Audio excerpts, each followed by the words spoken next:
Φανταστείτε ότι ο χρόνος γυρίζει πίσω. Βρισκόμαστε στο έτος 1903.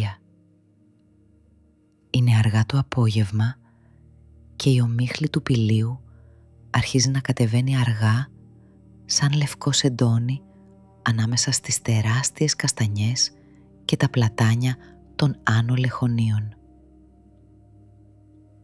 Αν σταθείτε στην άκρη του χωμάτινου δρόμου, μπορείτε να ακούσετε τις οπλές των αλόγων και το τρίξιμο μιας βαριάς ξύλινης άμαξας που πλησιάζει. Ο αέρας μυρίζει υγρό χώμα και ρετσίνη πεύκου και κάπου από μακριά φτάνει η μυρωδιά του φρεσκοψημένου ψωμιού από κάποιο χωριάτικο φούρνο. Το πήλιο εκείνη την εποχή δεν είναι το γραφικό τουριστικό αξιοθέατο που ξέρουμε σήμερα. Είναι ένας ζωντανός οργανισμός. Ένα βουνό γεμάτο από έντονες αντιθέσεις.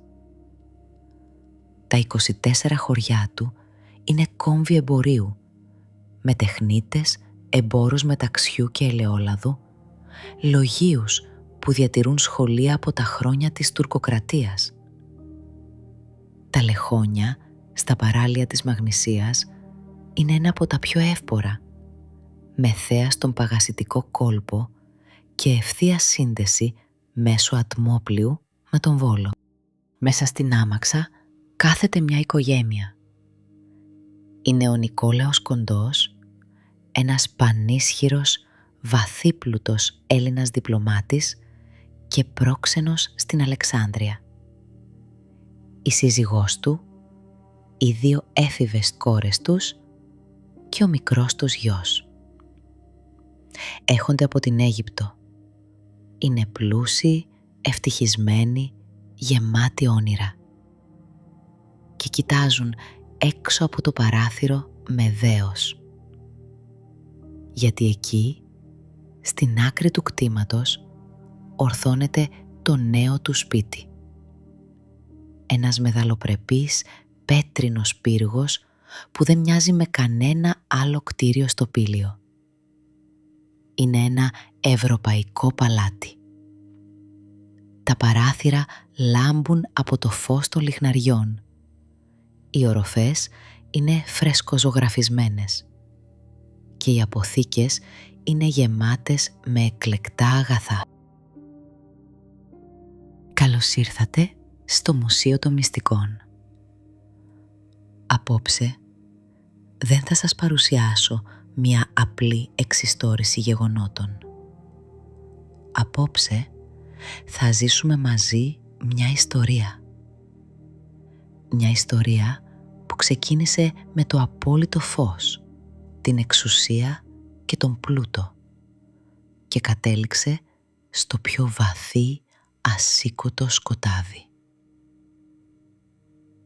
Θα εξερευνήσουμε τον ζωντανό εφιάλτη που χτύπησε αυτό το σπίτι, τον θρύλο που πάγωσε το αίμα των ντόπιων, αλλά και την πραγματική, επίσημη αλήθεια που κρύβεται πίσω από τα επίσημα διπλωματικά έγγραφα της εποχής. Αν σας γοητεύουν οι αληθινές ιστορίες μυστηρίου, κάντε τώρα μια εγγραφή στο κανάλι μας, πατήστε το like και μοιραστείτε αυτό το βίντεο.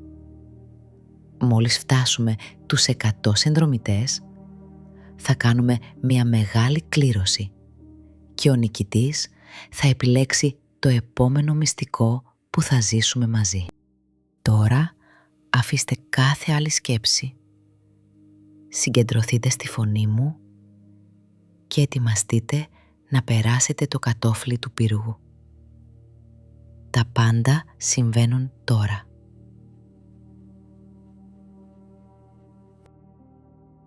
1. Η πρώτη νύχτα. Το όνειρο του διπλωμάτη. Οι βαριές ξύλινες πόρτες του αρχοντικού κλείνουν πίσω από την οικογένεια Κοντού με έναν βαθύ υπόκοφο ήχο.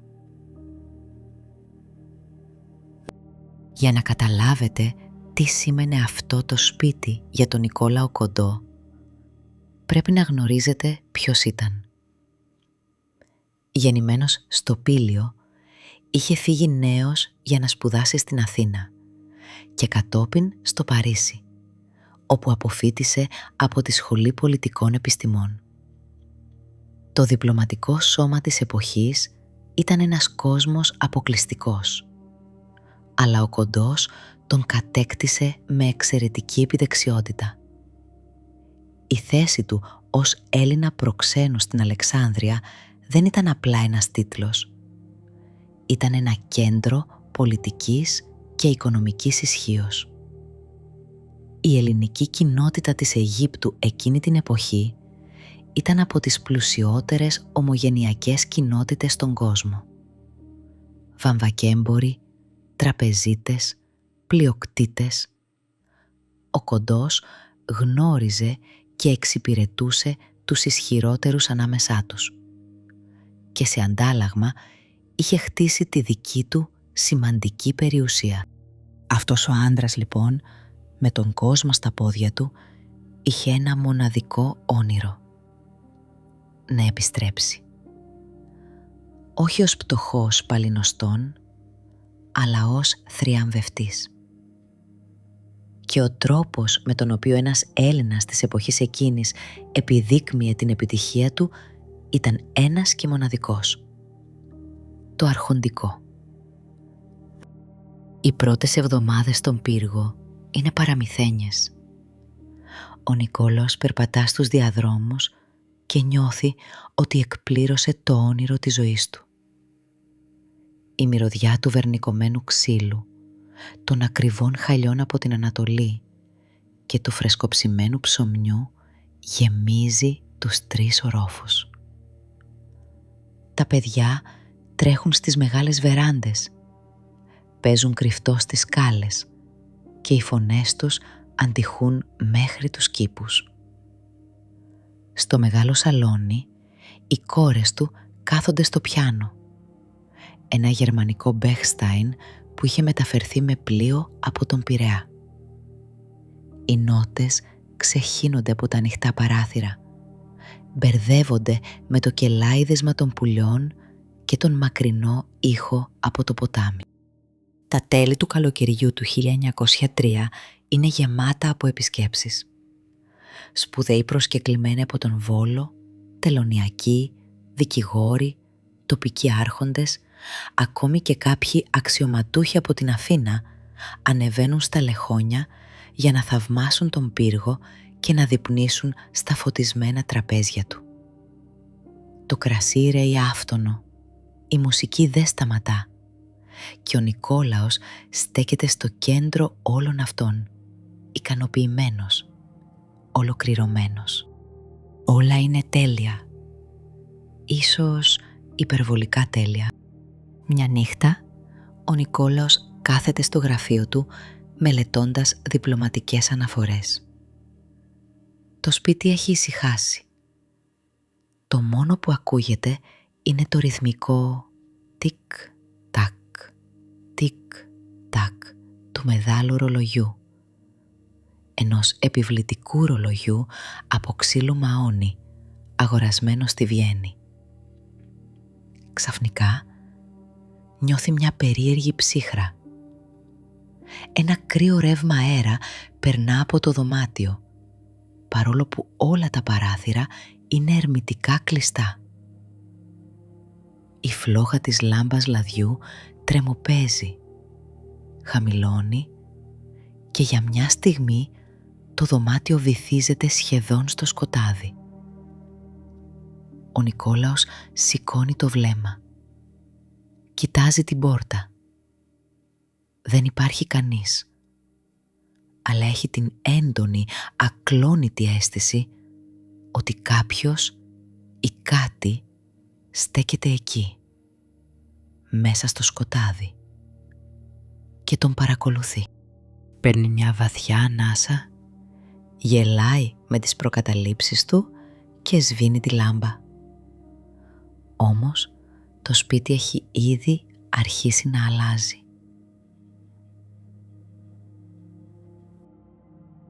Δύο. Κάτι μπαίνει στους τοίχους. Η πρώτη ήχη. Περνάει ένας μήνας. Η άνοιξη δίνει τη θέση της στο καλοκαίρι, αλλά μέσα στον πύργο η ατμόσφαιρα γίνεται παράξενα βαριά.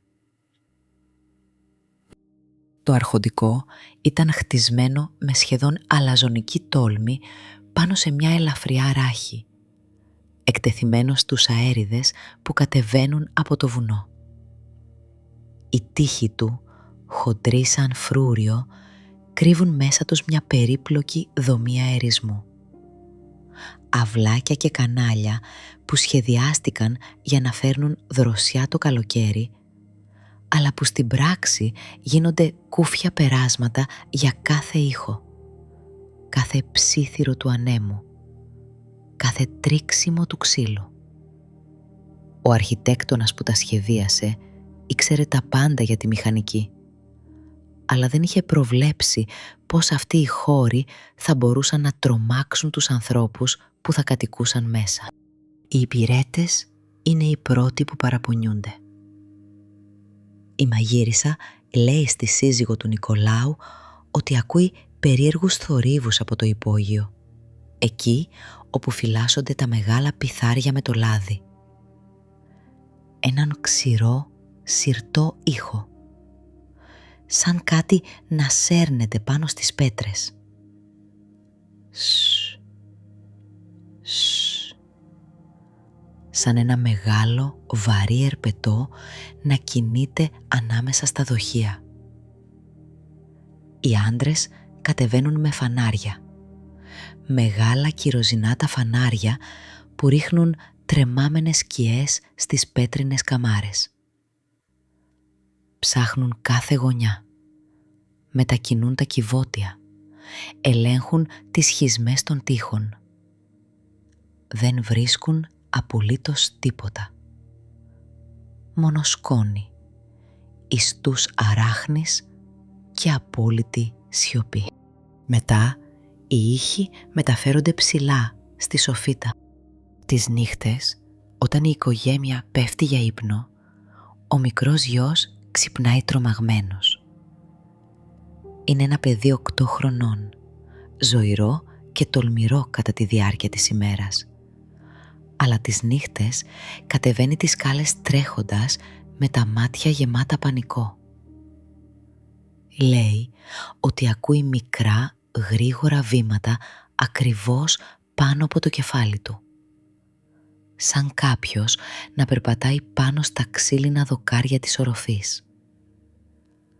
Ο Νικόλαος τον παίρνει στην αγκαλιά του. Του λέει ότι είναι απλώς τα ποντίκια ή τα πουλιά που φωλιάζουν στα κεραμίδια.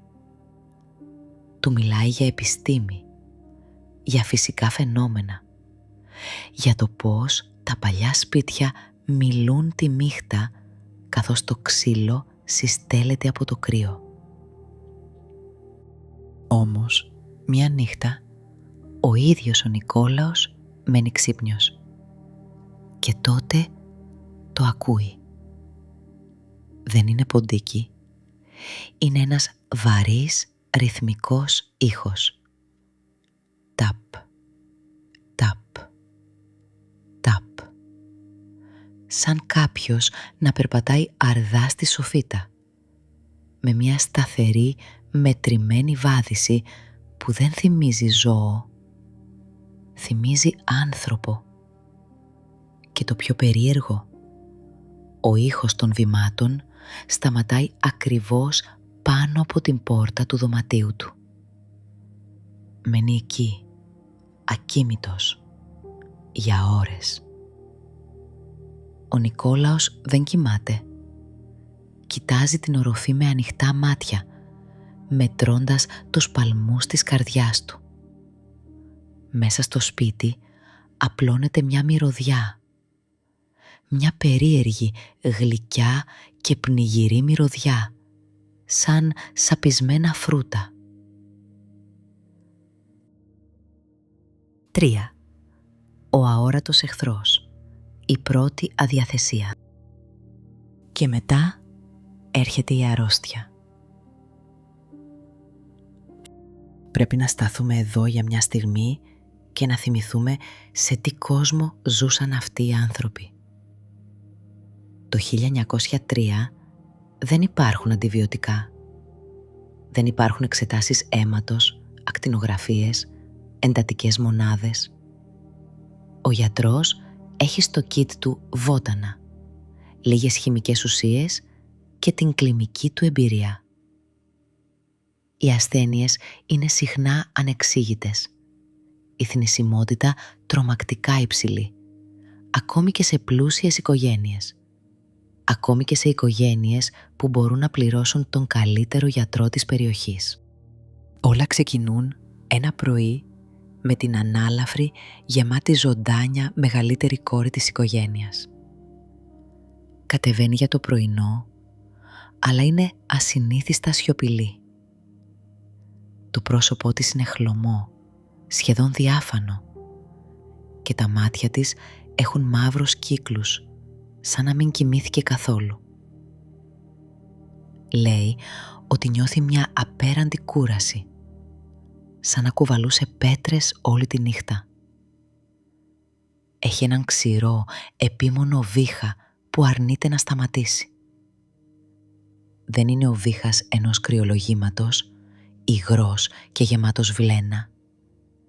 Είναι ένας στεγνός, σπαρακτικός βήχας που βγαίνει από τα βάθη των πνευμόνων, σαν κάτι να σφίγγει από μέσα. Μέσα σε 3 ημέρες η κατάστασή της χειροτερεύει. Ανεβάζει υψηλό πυρετό. Η μητέρα της βάζει βρεγμένες πετσέτες στο μέτωπο, αλλά το δέρμα καίει σαν πυρωμένο μέταλλο. Παραμιλάει. Φωνάζει ονόματα προσώπων που δεν βρίσκονται στο δωμάτιο. Δείχνει προς τη γωνία, εκεί όπου δεν υπάρχει τίποτα. Οι γονείς της φέρνουν τον καλύτερο γιατρό από τον Βόλο, έναν σπουδαγμένο άντρα με ευρωπαϊκά πτυχία. Ο γιατρός την εξετάζει, της βάζει το ακουστικό στο στήθος, κοιτάζει το λαιμό της, παρατηρεί το χρώμα της γλώσσας. Κουνάει το κεφάλι του προβληματισμένος. Δεν μπορεί να βρει την αιτία με βεβαιότητα. Ίσως είναι ο αέρας του βουνού, ίσως μια ξαφνική ψύχρα, λέει. Συνταγογραφεί βότανα και σιρόπια. Αλλά το κακό δεν σταματά εκεί. Την επόμενη εβδομάδα η δεύτερη κόρη ξυπνάει με τα ίδια ακριβώς συμπτώματα. Ο ίδιος ξηρός βήχας, η ίδια παγωμένη κούραση που κάνει τα μέλη να βαραίνουν. Το σπίτι που κάποτε έσφιζε από ζωή μετατρέπεται σε ένα σιωπηλό νοσοκομείο. Οι κουρτίνες κλείνουν για να μην μπαίνει ο ήλιος που κάνει τον πυρετό χειρότερο. Το πιάνο μένει κλειστό, καλυμμένο με ένα βελούδινο πανί που συσσωρεύει σκόνη. Το μόνο που ακούγεται στους διαδρόμους είναι οι βαριές αναπνοές των κοριτσιών και τα βιαστικά βήματα της μητέρας που τρέχει από το ένα δωμάτιο στο άλλο με βρεγμένες πετσέτες και μπολ με ζεστό νερό. Ο Νικόλαος κάθεται στο προσκεφάλι τους. Κοιτάζει τα χέρια τους που έχουν γίνει αδύνατα, σχεδόν σκελετωμένα. Εκεί όπου κάποτε έπαιζαν Σούμπερτ στα πλήκτρα. Νιώθει τελείως ανίκανος. Όλος ο πλούτος του, η διπλωματική του ισχύς, τα γράμματά του σε υπουργούς και αρχιεπισκόπους δεν μπορούν να αγοράσουν μια καθαρή ανάσα για τα παιδιά του. Και τότε ο μικρός γιος αρχίζει και αυτός να βύχει. 4. Η μαύρη μέσα στο σπίτι. Η τραγωδία του θρύλου. Το φθινόπωρο μπαίνει με άγριες καταιγίδες. Ο άνεμος χτυπάει με μανία τα μεγάλα παράθυρα του πύργου και η βροχή πέφτει σαν χαλάζι πάνω στην πέτρινη στέγη. Μέσα στο σπίτι η ατμόσφαιρα είναι πλέον αποπνικτική. Η κατάσταση έχει περάσει πέρα από τα όρια της ανησυχίας και έχει μπει στο χώρο της αγωνίας. Η μητέρα δεν κοιμάται πια. Κάθεται στην καρέκλα ανάμεσα στα δωμάτια των παιδιών, στριμωγμένη, με σταυρωμένα χέρια, κοιτώντας εναλλάξ τα τρία πρόσωπα που είναι η ίδια της η ζωή. Ο Νικόλαος τηλεγραφεί στον Βόλο, στην Αθήνα, ζητάει τους καλύτερους ειδικούς. Φέρνει έναν δεύτερο γιατρό, έναν τρίτο. Κανείς δεν μπορεί να δώσει σαφή απάντηση. Συζητούν μεταξύ τους με χαμηλόφωνα έξω από τις πόρτες. Αναφέρουν λατινικές λέξεις που δεν εξηγούν. Φεύγουν με σκεπτικά πρόσωπα. Οι γιατροί έρχονται και φεύγουν, αλλά οι διαγνώσεις τους είναι πια άχρηστες. Τα παιδιά λιώνουν. Είναι σαν κάτι, κάποια αόρατη δύναμη, κάποιο κρυμμένο πνεύμα μέσα στους τοίχους αυτού του σπιτιού να ρουφάει τη ζωή τους μέρα με τη μέρα. Οι αναπνοές τους γίνονται όλο και πιο αραιές, όλο και πιο αδύναμες, σαν ρολόι που χάνει σιγά σιγά το κούρδισμά του. Και μετά, μέσα σε μία μοναδική εφιαλτική εβδομάδα, έρχεται το απόλυτο τέλος. Πρώτα σβήνει η μεγάλη κόρη. Το ίδιο βράδυ, ο πυρετός παίρνει μαζί του και τη δεύτερη. Ο Νικόλαος και η γυναίκα του είναι γονατισμένοι ανάμεσα στα δύο κρεβάτια, ουρλιάζοντας από έναν πόνο που δεν χωράει σε λέξεις. Το κερί στο τραπεζάκι καίει με μια τρεμάμενη κίτρινη φλόγα. Έξω η βροχή συνεχίζεται ακατάπαυστα. Όμως η μοίρα δεν τους λυπάται. Πριν προλάβει να ξημερώσει η επόμενη μέρα, ο μικρός γιος αφήνει και αυτός την τελευταία του πνοή στην αγκαλιά της μητέρας του.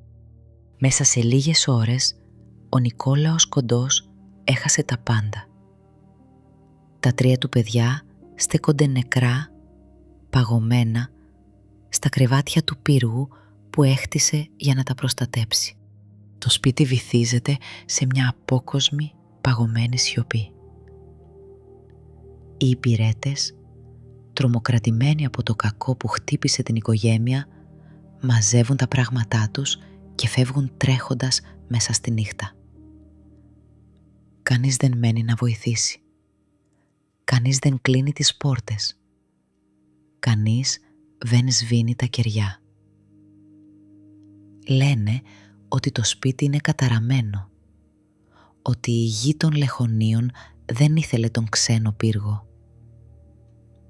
Ο Νικόλαος κοιτάζει τους άδειους διαβρώνους.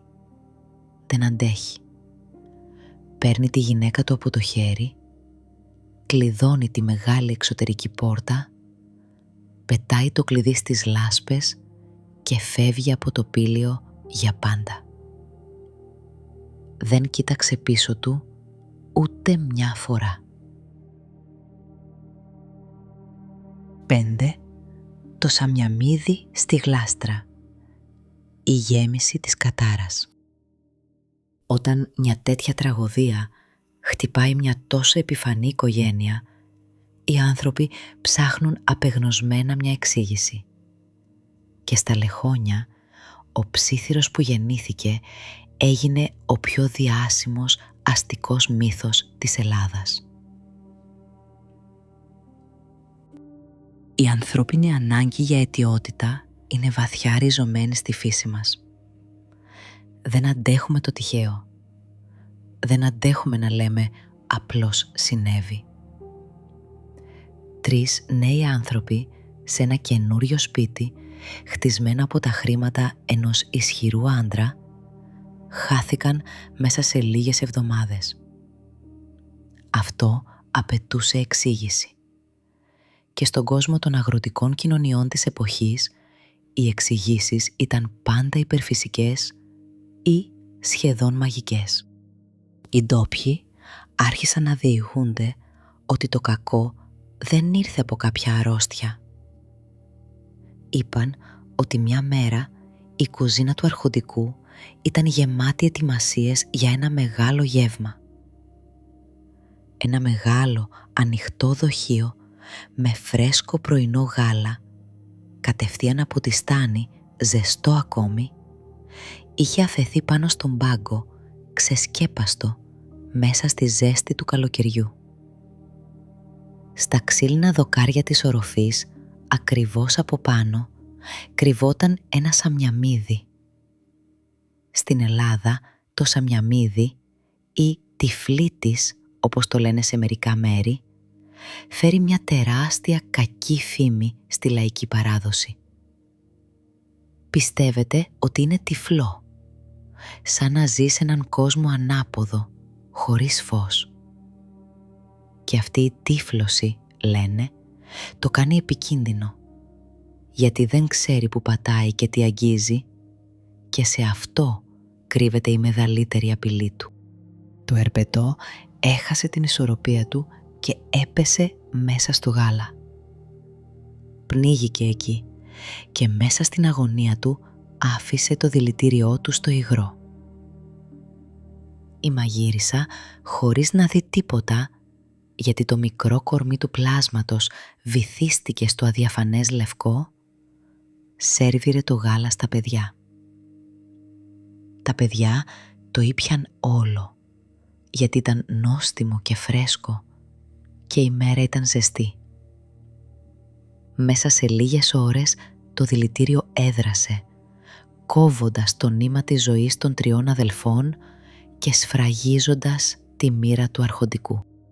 Αυτός ο θρύλος πήρε σάρκα και οστά εξαιτίας ενός μνημείου. Αν πάει κανείς στο νεκροταφείο του Βόλου, θα αντικρίσει τον εντυπωσιακό λευκό μαρμάρινο τάφο της οικογένειας Κοντού.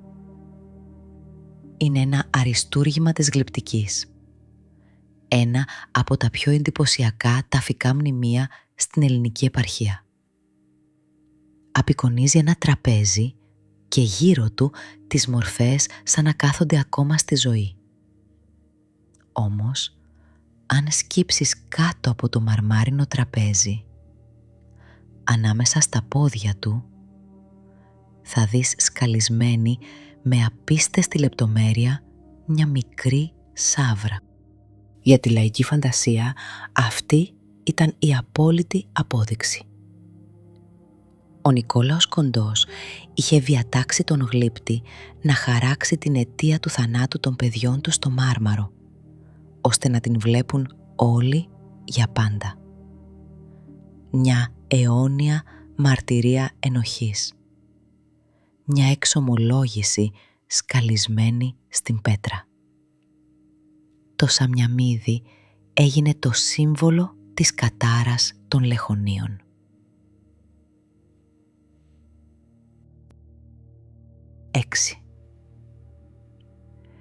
Η επίσημη εκδοχή. Η αλήθεια πίσω από τα έγγραφα. Όμως, τι λέει η πραγματική ιστορία? Τι ανακάλυψε η ιστορική έρευνα και τα αρχεία της εποχής? Η αλήθεια είναι εντελώς διαφορετική, αλλά εξίσου συγκλονιστική και βαθιά μελαγχολική. Ο Νικόλαος Κοντός δεν ήταν ένας τυχαίος πλούσιος Έλληνας. Ήταν μια τεράστια προσωπικότητα της εποχής. Ένας διπλωμάτης με τεράστια επιρροή που διατηρούσε στενές σχέσεις με την ελληνική κυβέρνηση και το παλάτι. Κινούνταν σε κύκλους όπου τα ονόματα ήταν τίτλοι, όπου μια σύσταση μπορούσε να ανοίξει ή να κλείσει πόρτες σε ολόκληρη τη Μεσόγειο. όταν αποφάσισε να χτίσει το αρχοντικό στα Λεχόνια. Γύρω στο 1900 δεν προσέλαβε απλώς ντόπιους χτίστες. Δεν αρκέστηκε στον καταξιωμένο πηλαιορίτικο μαστόρα με τις κληρονομημένες γνώσεις. Θέλησε κάτι που να ξεπερνάει όλα τα άλλα αρχοντικά του πηλίου. Το αρχοντικό σχεδιάστηκε και επιβλέφθηκε από τον ίδιο τον Ευαρίστο Ντε Κήρυκο. Αυτό το όνομα ίσως δεν σας λέει κάτι αμέσως, αλλά αφήστε με να σας το τοποθετήσω. Ο Ευαρίστο Ντε Κήρυκο ήταν ένας Ιταλός μηχανικός που είχε έρθει στην Ελλάδα για να δουλέψει σε μεγάλα τεχνικά έργα. Ήταν ο άνδρας που σχεδίασε το ιστορικό τρένο του πηλίου, τον θρυλικό Μουτζούρι, τη στενή γραμμή που ένωσε τον Βόλο με τα ορεινά χωριά και άλλαξε για πάντα την οικονομία της περιοχής. Ένα έργο μηχανολογικής μαεστρίας σε αδύνατο έδαφος. Και ήταν επίσης ο πατέρας ενός παιδιού που γεννήθηκε στο Βόλο το 1888. Ενός παιδιού που μεγάλωσε ανάμεσα στις ελληνικές εικόνες, τα πηλαιορίτικα τοπία και τα ευρωπαϊκά όνειρα του πατέρα του και που αργότερα έγινε ένας από τους μεγαλύτερους ζωγράφους του 20ου αιώνα. Τζόρτζιο Ντε Κήρυκο, ο ιδρυτής της μεταφυσικής ζωγραφικής. Ο άνθρωπος που ζωγράφισε τα κενά αρχιτεκτονικά τοπία, τις παγωμένες πλατείες, τις σκιές που είναι πιο αληθινές από τα σώματα που τις ρίχνουν. Ο Ντε Κήρυκο, ο πατέρας, έφτιαξε ένα κτίριο που δεν είχε καμία σχέση με την πηλαιορίτικη αρχιτεκτονική. Ήταν ένα νεοκλασικό με στοιχεία ελβετικού σαλέ και πύργου της κεντρικής Ευρώπης. Ένα σύμβολο απόλυτης εξουσίας και εξυγχρονισμού, τοποθετημένο ακριβώς πάνω στη στροφή του δρόμου για να προκαλεί το δέος σε όποιον έμπαινε στο χωριό. Στην πραγματικότητα ήταν ένα κτίριο σχεδιασμένο για να κυριαρχεί, και αυτό σε μια κλειστή κοινωνία χωρικών με τις δικές τους συντεχνίες και ιεραρχίες δεν ήταν αθώο. Και τι συνέβη με τα παιδιά? Τα επίσημα έγγραφα και οι ληξιαρχικές πράξεις αποδεικνύουν ότι ο θρύλος με το Σαμιαμίδι ήταν απλώς ένας τρόπος της λαϊκής μυρολατρείας να εξηγήσει το ανεξήγητο. Τα παιδιά της οικογένειας Κοντού δεν πέθαναν μέσα σε μια νύχτα στα Λεχόνια, ούτε δηλητηριάστηκαν από γάλα. Πέθαναν από θυματίωση. Η φυματίωση, η λευκή πανόλη όπως την αποκαλούσαν εκείνη την εποχή, ήταν ο μεγαλύτερος, πιο αμήλικτος εχθρός των πλουσίων και των φτωχών. Ήταν μια ασθένεια που αποδεκάτιζε ολόκληρες οικογένειες χωρίς διάκριση, που λεπτύνει αργά και ανελαίητα, που μεταδίδεται αόρατα μέσα στους χώρους που μοιραζόμαστε. Στην Αίγυπτο, στις πυκνοκατοικημένες γειτονιές της Αλεξάνδρειας, η φυματίωση ήταν ενδυμική. Η οικογένεια Κοντού πιθανότατα ήρθε ήδη μολυσμένη από τα χρόνια της ζωής στην Αίγυπτο, χωρίς να το γνωρίζει, χωρίς να φανεί ούτε μια στιγμή. Τα συμπτώματα κρύβονταν πίσω από μια ψεύτικη υγεία, έως ότου το κλίμα ή η αλλαγή ή απλώς η πορεία της νόσου τα έφερε στην επιφάνεια. Ο Νικόλαος Κοντός, βλέποντας τα παιδιά του να αρρωσταίνουν, χρησιμοποίησε όλη του την περιουσία. Δεν τα άφησε στο πήλιο. Ταξίδεψε μαζί τους στα καλύτερα σανατόρια της Ευρώπης, στην Ελβετία κυρίως, όπου ο λεπτός ορεινός αέρας θεωρούνταν ότι ανακουφίζει τους πνεύμονες. Αυτά τα σανατόρια ήταν μια ολόκληρη κουλτούρα. Ευρύχωροι θάλαμοι με μεγάλα παράθυρα, βεράντες για ηλιοθεραπεία, ειδικές βίαιτες, νερά. Πολλοί πλούσιοι Ευρωπαίοι πέρασαν τα τελευταία τους χρόνια σε αυτά τα μέρη, αντιμέτωποι με τη βεβαιότητα ότι δεν θα επέστρεφαν. Όμως, η ιατρική της εποχής ήταν ανίσχυρη. Ο Ρόμπερτ Κοχ είχε ανακαλύψει το βακτήριο της φυματίωσης το 1882, αλλά δεν υπήρχε ακόμη θεραπεία. Τα παιδιά πέθαναν εκεί, μακριά από την πατρίδα, σε διαφορετικές χρονικές περιόδους, το καθένα στη δική του ώρα. Και τότε, γιατί υπάρχει η σαύρα στον τάφο? Η ιστορική έρευνα δείχνει ότι ο τάφος στο νεκροταφείο του Βόλου δεν κατασκευάστηκε αποκλειστικά για τα παιδιά που πέθαναν στην Ευρώπη, αλλά ήταν ένα οικογενειακό μνήμα με βαθύτερο συμβολισμό. Η σαύρα στη γλυπτική της εποχής, επηρεασμένη από τα ευρωπαϊκά ρεύματα του συμβολισμού, ρεύματα που ο ίδιος ο Ντεκήρικο και οι καλλιτέχνες της Αλεξάνδρειας γνώριζαν καλά, δεν αντιπροσώπευε ένα ερπετό της κουζίνας. Η σαύρα στον ευρωπαϊκό συμβολισμό της εποχής ήταν μια αλληγορία για τον ευνίδιο θάνατο, για τον χρόνο που γλιστράει αθόρυβα και κλέβει την ανθρώπινη ευτυχία. Ήταν η εικόνα της μοίρας που κρύβεται κάτω από το τραπέζι της χαράς. Η λαϊκή φαντασία όμως, βλέποντας το γλυπτό, δημιούργησε την ιστορία με το γάλα, συνδέοντας τον πύργο με μια αιώνια κατάρα.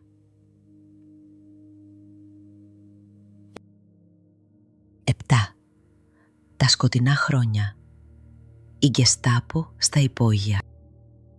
Παρά την ιστορική αλήθεια, η ενέργεια που άφησε πίσω της η ερημιά του σπιτιού ήταν τόσο βαριά που οδήγησε σε νέες πραγματικές φρίκες κατά τη διάρκεια του Δευτέρου Παγκοσμίου Πολέμου. Όταν οι γερμανικές δυνάμεις κατέλαβαν την Ελλάδα την άνοιξη του 1941, η Θεσσαλία ήταν από τις πρώτες περιοχές που πέρασαν υπό γερμανικό έλεγχο.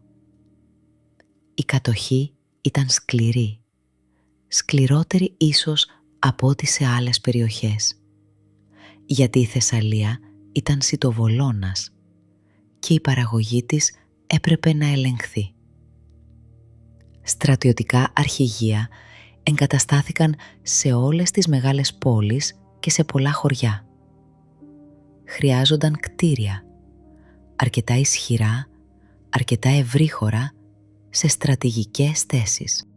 Ο πύργος των Κοντού, ο οποίος στεκόταν άδειος και κλειστός εδώ και δεκαετίες, τράβηξε αμέσως την προσοχή. Οι Γερμανοί στρατιώτες εντυπωσιάστηκαν από τη στιβαρότητα και τη στρατηγική θέση του. Ακριβώς πάνω στον κεντρικό δρόμο, με θέα που έφτανε μακριά, με χοντρούς τοίχους που μπορούσαν να αντέξουν και βομβαρδισμό. Τον επίταξαν αμέσως. Τον μετέτρεψαν σε αρχηγείο της Γκεστάπο για ολόκληρο το νότιο Πήλιο. Τα υπόγεια, εκεί όπου κάποτε φυλάσσονταν τα πιθάρια της οικογένειας Κοντού, έγιναν σκοτεινά, παγωμένα κρατητήρια και χώροι ανακρίσεων. Οι πέτρινες καμάρες είδαν πράγματα που δεν πρέπει να ξεχαστούν και δεν πρέπει να περιγραφούν λεπτομερώς. Αρκεί να πούμε ότι οι τοίχοι αυτοί ποτίστηκαν με τον πόνο ανθρώπων που είχαν πάει εκεί χωρίς να το επιλέξουν. Αλλά το παράξενο ήταν αυτό. Οι Γερμανοί σκοποί άρχισαν σύντομα να αναφέρουν πράγματα που δεν μπορούσαν να εξηγήσουν. Τις νύχτες, κατά τη διάρκεια της σκοπιάς τους στους σκοτεινούς διαδρόμους, άκουγαν ήχους που τους πάγωναν το αίμα. Βήματα στον επάνω όροφο, εκεί όπου δεν υπήρχε κανείς ζωντανός. Το κλειστό πιάνο στο σαλόνι. Το ίδιο εκείνο Μπέχσταϊν που δεν είχε αγγίξει κανείς εδώ και 40 χρόνια. Έβγαζε μεμονωμένες σκόρπιες νότες μέσα στη νύχτα. Σαν κάποιο αόρατο χέρι να ακουμπούσε τα πλήκτρα με δισταγμό. Η θερμοκρασία σε ορισμένα δωμάτια έπεφτε ξαφνικά τόσο πολύ που η ανάσα των στρατιωτών έβγαινε σαν καπνός, παρόλο που έξω ήταν καλοκαίρι. Πολλοί σκοποί αρνήθηκαν να ξανακάνουν νυχτερινή βάρδια στον πύργο. Έλεγαν ότι το σπίτι είχε μια δική του μοχθηρή συνείδηση που προσπαθούσε να τους διώξει. Ότι το ίδιο το κτίριο δεν τους ήθελε.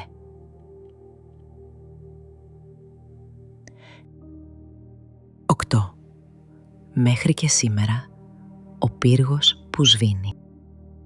Σήμερα, αν πάρετε τον δρόμο για τα Άνω Λεχόνια, ο πύργος της οικογένειας Κοντού βρίσκεται ακόμα εκεί, ακριβώς πάνω στη στροφή.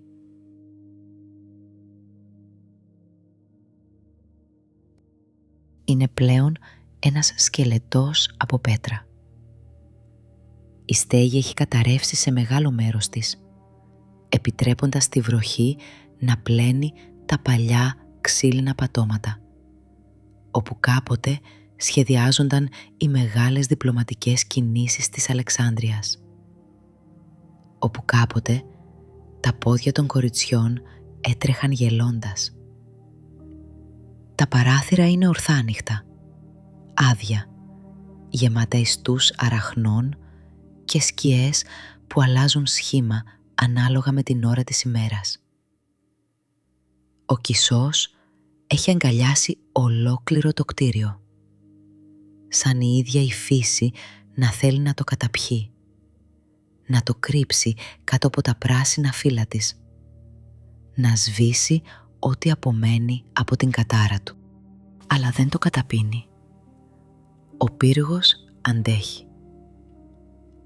Οι τοίχοι που χτίστηκαν από τον Τεκήρικο είναι τόσο χοντροί, τόσο πεισματικά παρόντες, που ακόμη και η φύση δεν μπορεί να τους νικήσει εντελώς. Στέκει ανάμεσα στα δέντρα σαν μια παγωμένη αναφώνηση από άλλη εποχή. Σαν αυτές τις πινελιές στους πίνακες του γιου του αρχιτέκτονα, του Τζόρτζιο, όπου οι κτηριακές μορφές είναι πιο ζωντανές από τους ανθρώπους. Οι ντόπιοι αποφεύγουν να περνούν από εκεί όταν πέφτει το σκοτάδι. Τα παιδιά δεν παίζουν στα πεσμένα υλικά που τον περιβάλλουν, και αν κάποιο πλησιάσει από περιέργεια, οι μανάδες το τραβάνε πίσω αμέσως. Δεν χρειάζεται εξήγηση. Κάποια πράγματα στη λαϊκή μνήμη δεν χρειάζονται λόγια. Λένε ότι αν στάθεις έξω από την σκουριασμένη σιδερένια καγκελόπορτα μια νύχτα με δυνατό άνεμο, μπορείς ακόμα να ακούσεις τον ξηρό, σιρτό ήχο στους τοίχους.